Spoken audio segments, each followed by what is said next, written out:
as always, we have discussions throughout all of our episodes about topics that I feel are really important when it comes to raising kids in this day and age. And the next topic we're going to discuss is something that we've seen a lot recently in headlines specifically, and that is gaming platforms and predators, or when it comes to exploitation, knowing who your kids are talking to and what their intentions are.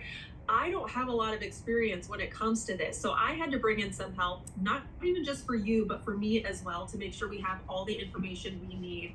And that is my good friend here, JoDee, who is an author and a lawyer. JoDee, thank you so much for joining me today. Thank you so much for having me on this very important topic.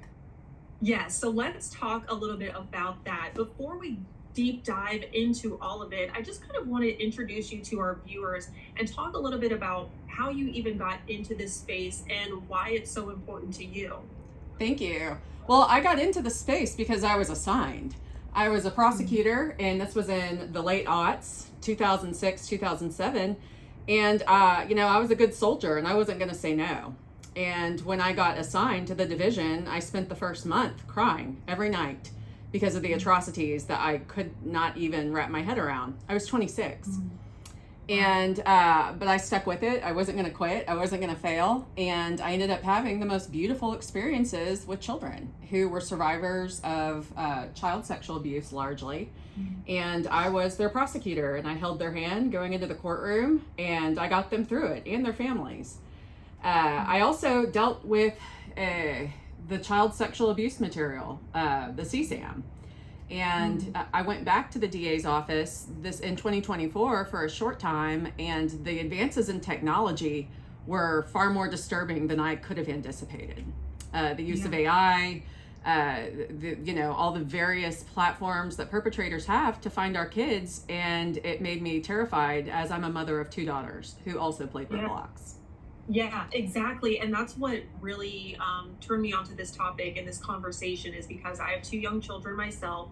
My son is about to turn 9 years old, so he's very much into the gaming space, and he's introduced that to my 6-year-old daughter.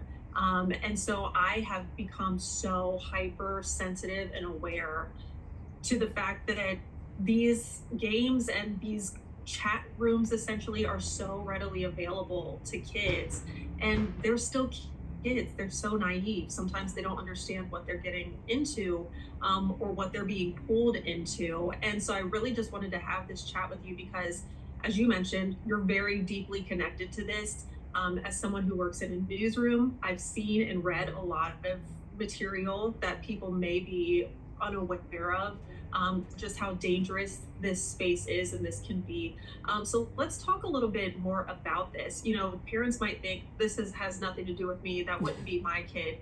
But I think that kind of tends to happen a lot more than we realize, right? Yeah, and that right there has got to be confronted.